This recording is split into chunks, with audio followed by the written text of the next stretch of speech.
Hey friends, tonight I'm going to tell you a true crime story. Gently, you settle back. The room dim as a candle's breath, and the glow from your screen paints your hands in soft gold. Outside, the wind moves like someone tiptoeing past your window, careful not to wake you. You breathe in, slow and steady, and I'm right here with you, easing you into a case that has been a splinter under one small town's skin for decades. So, before you get comfortable, take a moment to like the video and subscribe, but only if you truly enjoy what I do here. And tell me in the comments where you're listening from and what time it is there. I always imagine our little constellation of night owls blinking across the map. Now, turn off the lights, switch on a fan for a gentle hum, and let's begin tonight's journey together. You walk down a narrow street that smells like wet cedar and old rope, a port town at the mouth of a river that keeps secrets the way a closed fist keeps coins. You pass windows full of driftwood art and rain-specked postcards. The sidewalk is patched, its tar seams are like healed scars, and your steps echo against clapboard storefronts painted in weather-faded blues. The old cannery still stands, a long-boned skeleton on pilings, and under it, the water knocks like a polite visitor who never tires of asking to be let in. You can almost see 1,999 here, preserved like a pressed fern in a library book. Soft flannel, keychains with bottle openers, a photo booth that sometimes takes your quarters and gives you nothing but a strip of ghost white paper for your trouble. Tonight you're meeting the case where it began. A midsummer street fair, paper lanterns strung like small moons, the air warm with kettle corn and boat diesel. You smell sugar and river salt and a little metal like coins licked clean. You hear a local band cover Closing Time, and someone says they heard it on the radio so often that summer it felt like the town was trying to push everyone home at once. In the yellow light, you notice a booth for the volunteer fire department. The hydrants here are painted like salmon, a quirky fundraiser from years back, and one of them wears a dented toy fireman's hat. You smile despite yourself. The oddness is cozy, like a sweater with a moth hole you refuse to throw away. You drift with the crowd, feeling the shoulder-to-shoulder warmth, and you catch the quiet, the space inside the noise where a young woman's laugh should be, but isn't. She has a name, and as you move past the ring toss, it rises into your throat. Mara Lee Wentworth, 19, a local barista and part-time photographer, was last seen near the alley, behind the Swell Cafe. You pause near the alley mouth. It smells like cardamom and rain, and the string lights don't quite reach past the dumpster's shadow. You count 10 paces in, the way the old report said, imagining how her friends must have leaned here to text on Nokia phones, T9 clacking out tiny bursts of life. You picture the paper cup on the ground, Mara's latte, with a lipstick smudge, like a crescent eclipse on the lid. You set your hand on the brick, and the coolness leaches into your palm. You notice a damp flyer stapled to a post, an old missing persons photo turned sepia by weather, the kind of face you've seen 1,000 times in sidebar montages, now staring back at you with an individuality that stings. Short hair and a denim jacket with enamel pins. A whale, a star, and a camera. Cops combed this alley, you remind yourself. They noted the cup, the scuff on the curb, and a smear of something on the dumpster's lip that turned out to be barbecue sauce from the food truck. You feel the temptation to narrate like a slideshow, to flatten the human into the bullet points of a procedural. Instead, you listen. You hear a gull yawp on the pilings. You hear a barback dump bottles into a bin, glass chattering like teeth. You hear the town as it was at midnight on the 17th of July, 1999, when 1,000 ordinary sounds threaded around one extraordinary silence. You know one solid historical thing, and you hold it like a compass. The FBI's National DNA Database, CODIS, formally launched in 1998. And by 1999, agencies were only beginning to understand how to build their local laboratories into that lattice. Back then, a hair was hope, but not promise. A swab was potential energy. The town's detective, a rookie then, retired now, bagged everything he could, nicknamed his evidence locker the pantry, and told reporters the case would be solved by time and patience, the way fishermen here speak about tides. You slide along the alley wall as if you're pacing out a memory. Someone found Mara's camera a week later in a thrift store bin 3 towns over, its film canister missing. That detail lives in the case files, like a cough in a quiet theater, small, persistent, and embarrassing in how it draws attention to absence. You imagine the camera's strap, frayed at the edge, smelling faintly of vanilla from the cafe. You imagine someone prying out the film with a quarter-one of those Canadian quarters that were so common in the coin jars here that shopkeepers kept a magnifying glass at the register to spot them. When the town realized Mara had slipped, maybe for minutes, maybe forever, everyone developed a ritual. One woman drove the long way home to pass the alley. A dock worker left a daisy on the same railing every Friday. A biology teacher told his students about plankton and then about jaws. And between those lectures, he asked if they'd seen a girl with a star pin. Rituals make hollow places bearable. You know this. You have your own listening late, shading your room, the smooth weight of your earbuds like pebbles in your palm. You keep walking, your shoes whispering on damp boards as you cross the pier. You glance at the red light turning on above the bait shop's door.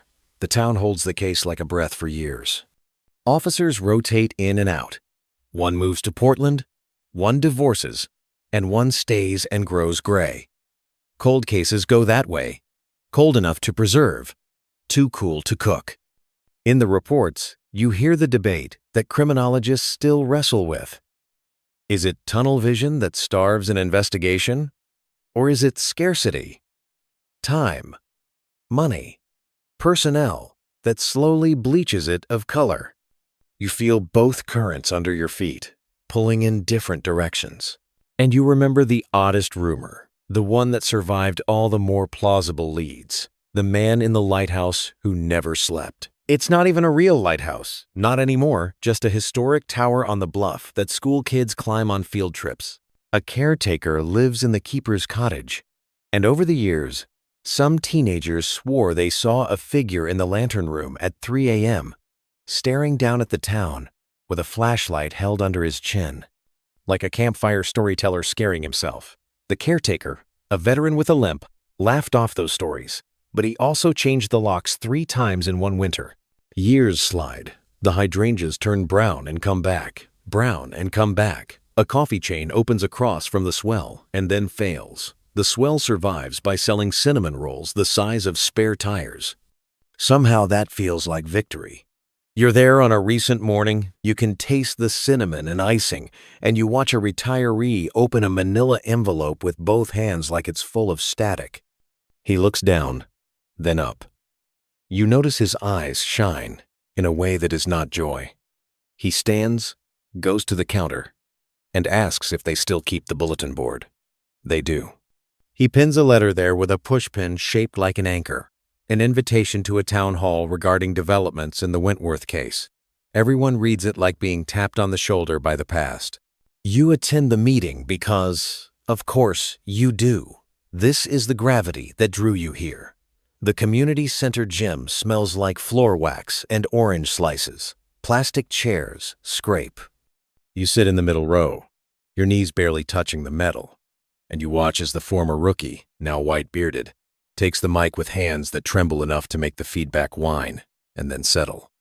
He thanks the town for its patience, his voice hoarse, the way someone sounds after a long cry. He says there's been movement. He says not to jump. You jump anyway. Inside, you are standing on your chair, a fist in your throat. A woman from the state lab speaks next, and you're struck by the calm geometry of her posture. She talks about a swab lodged in a cold file, a new process, and a genealogical tree that grew from a leaf no one noticed 26 years ago. You know, the fact the way DNA can now sometimes triangulate identity through cousins you've never met and family trees you've never watered. She mentions a date that lands in your ear with a metallic ring. May 2025. when their new funding allowed a backlog project to move. You think about budgets as differently shaped flashlights, some cast wide and pale, some tight and piercing. Then the room inhales as one when she says a name. You don't know it at first. It isn't any of the ghosts you've nursed on late threads or the suspect who made everyone's jaw tighten when he walked by with his dog. It's someone you've seen at the farmer's market selling jars of clover, honey, sleeves rolled, smiling like a neighbor borrowing sugar. The sound that goes through the gym isn't so much a shock as the sound a floor makes when a bowling ball is dropped on it.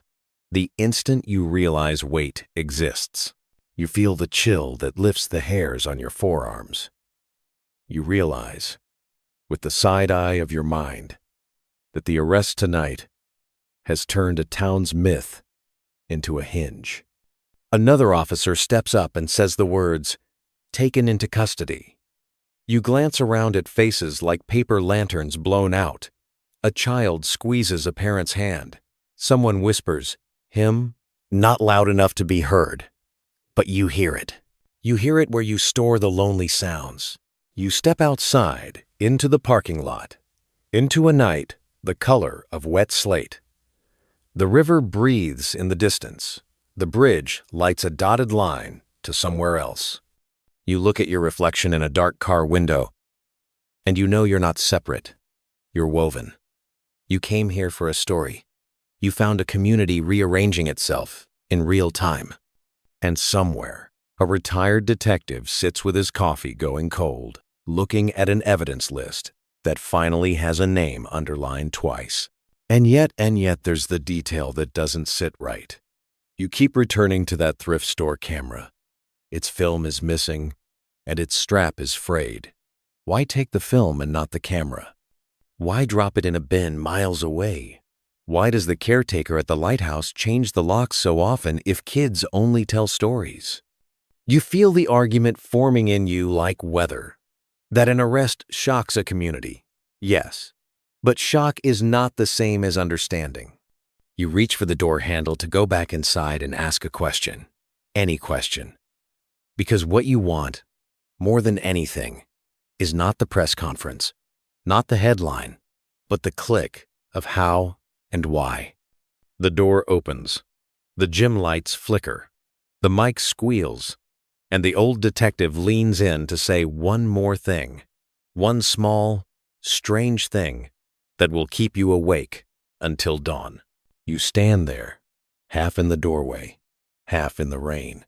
The old detective clears his throat, and his voice carries the rasp of salt and age. "There's something," he says, "that still doesn't fit." The room stills. You can hear the tick of a wall clock, the way time insists on moving, even when everyone else has stopped. "The suspect," he continues, "was identified through a cousin's DNA, but the sample that matched it wasn't taken from the scene in 1999. It was logged in 2004, from evidence we thought belonged to another case." You feel the ripple of confusion move through the chairs like a slow wave. He lays a hand on the lectern. A hair was found in a sealed envelope from a 2004 burglary across town. The burglar was never caught. Same town, same streets. He swallows. And now, it seems, the same person. An Edel, the friend, and an Abel T. found, and he sealed envelope. Anyone. Number 5. Lex Quest. Lex Quest. You step back into the gym. The air suddenly too thick, too close. You remember the rumors about that burglary. The whispers that the intruder left a note. A single line written in careful cursive. You were asleep. People said it was just a scare tactic, teenage nonsense. But now, the words feel heavier. The detective's eyes move across the crowd. We don't know why he kept returning, or what he was looking for. He exhales. We only know that he was here. Your thoughts drift, like oil on water, separating and swirling. You imagine Mara's camera, that missing roll of film. What if it had been developed, hidden, or reused? There's an old saying about small towns that nothing truly leaves. It just changes hands. You think of the thrift store, the bin of forgotten things, and how stories sometimes hide among other people's junk. After the meeting, the air outside tastes metallic, like the edge of a penny. You walk along the boardwalk again, the river breathing slow under the bridge. The lamps hum with a low buzz, a sound you feel more than hear. You see the reflection of the town on the water, fractured and trembling. It looks like a memory trying to hold itself together. You pass the bait shop, its window full of faded photographs, fishermen holding their catches, kids squinting into the sun. One photo catches your eye, a group shot from 1999. The swell cafe staff picnic. You recognize Mara in the corner, holding her camera up like a shield. And beside her, a man half turned away from the lens, face shadowed by the brim of a cap. On the back, written in ballpoint ink, "Keep smiling, MLW, JL." You breathe in sharply. JL. The initials of the arrested man. You wonder who wrote them. You wonder who the photo belonged to before it found its way here. And then you notice something else behind the smiling faces. At the very edge of the frame, the faint outline of the lighthouse on the bluff. The next day, the town hums like a hive. News vans crowd the square. Reporters in polished shoes speak into cameras with voices tuned for urgency. You stand near the hardware store, listening to the phrases pass through the air, like birds. Cold case, community in shock, closure. The words sound clean, easy, and rehearsed. You think about how closure is a door that never quite clicks shut. It just stays ajar, whispering, "What if?" You wander up the hill toward the bluff. The path is narrow, lined with blackberry brambles that scratch your sleeves. The sky presses low, thick with salt haze. You reach the lighthouse, a short, squat tower of white paint and rust stains. The keeper's cottage stands beside it, curtains drawn. You knock, and the door opens just enough for a tired eye to appear behind the chain. It's the caretaker, older than you remembered from the stories, his face weathered, voice soft. "You with the press?" he asks. You shake your head. He looks at you for a long time, then unhooks the chain. Inside, the air smells like tea and cedar polish. Shelves hold maritime books and photographs of storms. You glance at one framed photo, a long exposure shot of the bay at night, the lights of town mirrored in black water. "That was hers," he says, nodding at it. "Mara's. She used to bring her camera up here. Said the light moved differently near the sea." He pauses. "She took that 2 nights before she disappeared."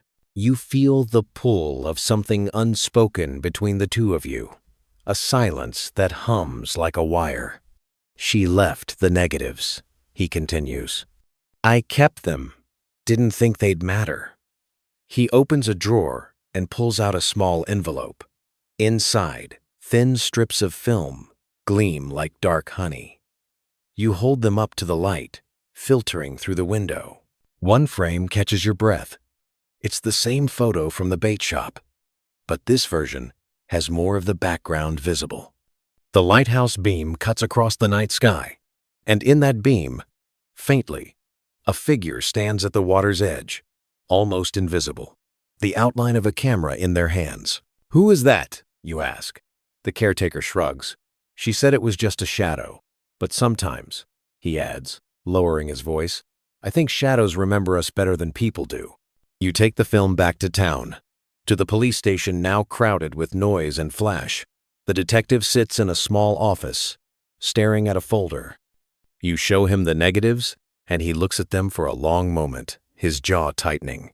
"These weren't logged," he murmurs. "Not in the evidence." You watch him flip through the folder, stop at a page, and his eyes go wide. "We've seen that figure before," he says. "In another photo, from the burglary case, someone at the window." You feel the world tilt, the air suddenly thick. "So there's more?" you ask. He nods slowly. "More than we thought." That night, you can't sleep. You lie on your bed, fan humming, the walls breathing with the dark. You think about the photo, the figure, and the strange way stories fold into each other.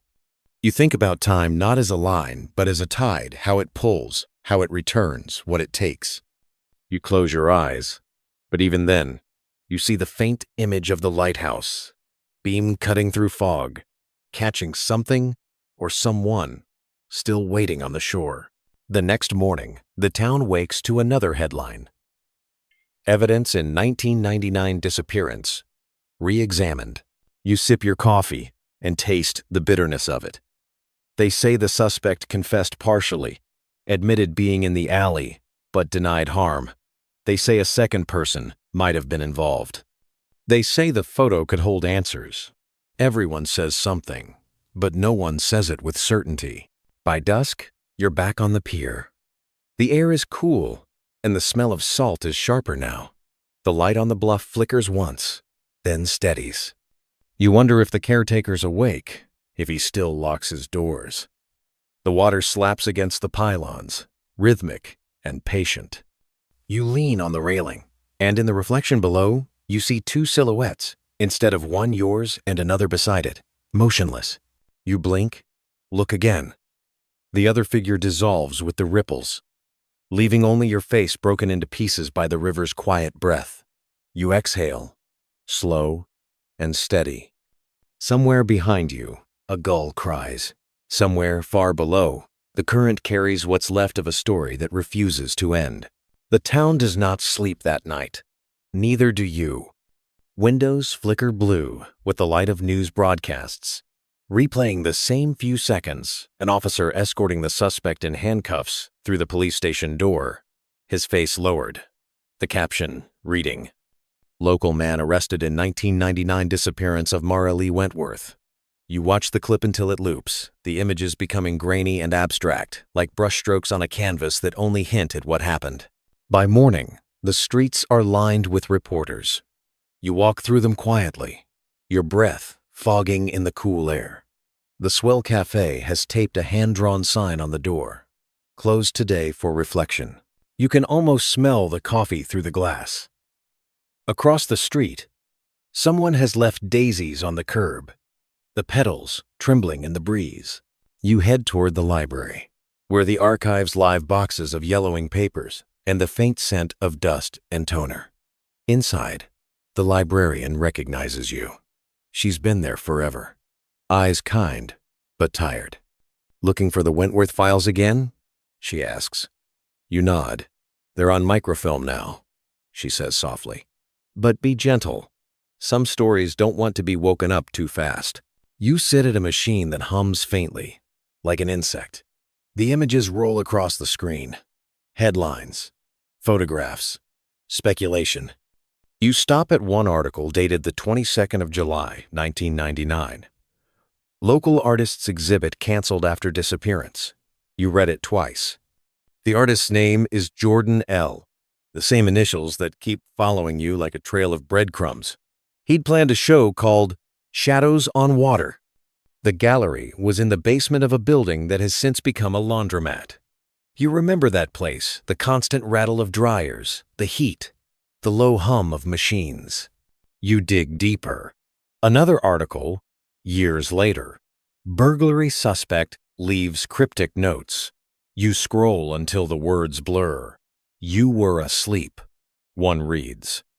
Another, found 2 months later at a different scene. "She saw too much." You lean back, the chair creaking, your reflection caught in the machine's glass like another ghost of the record. A theory starts to form, not complete, but fragile. Mara wasn't random. She had taken a photo, one photo, that captured something she shouldn't have. The missing film roll wasn't about theft, it was about silence. Someone needed that frame gone. But years later, when the negatives resurfaced, the truth began to pulse again. Faint, but alive. The caretaker's tower, the reflection, the figure with the camera, all of it forming a pattern like constellations, only visible when you step far enough back. You leave the library at dusk. The town has quieted again, but not peacefully, more like an audience waiting for the next act. The air tastes of rain about to fall. You take the long way home, following the boardwalk, where the water below moves in slow, glassy waves.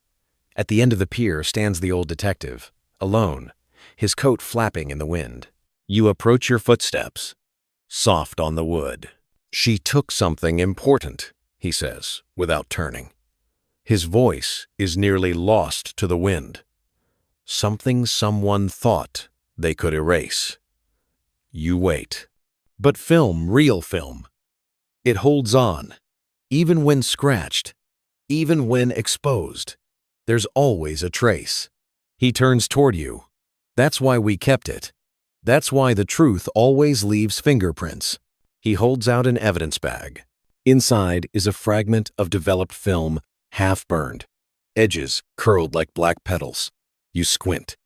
The image is warped, but you can make out the glow of lanterns from the street fair. And in the far background, near the alley, two figures facing each other. One is clearly Mara. The other, blurred taller, holds something in his right hand that catches the light. A camera lens reflecting her own flash. You think he was photographing her. Photographing him, you ask quietly. The detective nods. Mirrors facing mirrors. Maybe that's why this case never rested. He slips the fragment back into his pocket. He confessed, you know, but not to everything. Some details he didn't seem to remember, or pretended not to. His eyes shift toward the horizon. There's still one roll missing. You glance up at the lighthouse. Its beam sweeps the water, pale and steady. You think it's still out there? He shrugs. Stories like this don't end. They just find new listeners. When you finally walk home, the rain begins, soft at first, then heavier, until the streets gleam like mirrors. You can hear the rhythm of your own steps echoing through the puddles, like someone walking beside you. The town's reflections ripple and stretch, turning windows into eyes and streetlights into halos. You think of Mara, her camera, and her last photograph, and wonder if the truth is somewhere between the images, an overlap, a flicker, a single frame that explains everything if only someone slows it down enough to see. Later that night, you lie in bed, fan humming again, sheets cool against your skin. You scroll through your phone, through comments and headlines, theories and debates. Some argue the arrest was too convenient, too quick. Others claim DNA doesn't lie. A professor from the State University posts a long thread about cognitive bias in forensic work, about how humans always find patterns even when they aren't there. You read it twice. You think about the camera, the light, the mirror, and the missing roll. Maybe the truth isn't what's missing. Maybe it's what's repeated. Outside, the rain slows. The fan drones on. Your eyelids grow heavy. But just before sleep takes you, you see it. The flash of a bulb behind your window. Faint, distant, maybe imagined. You open your eyes. Nothing. Just the sound of water on the roof and the steady hum of the night.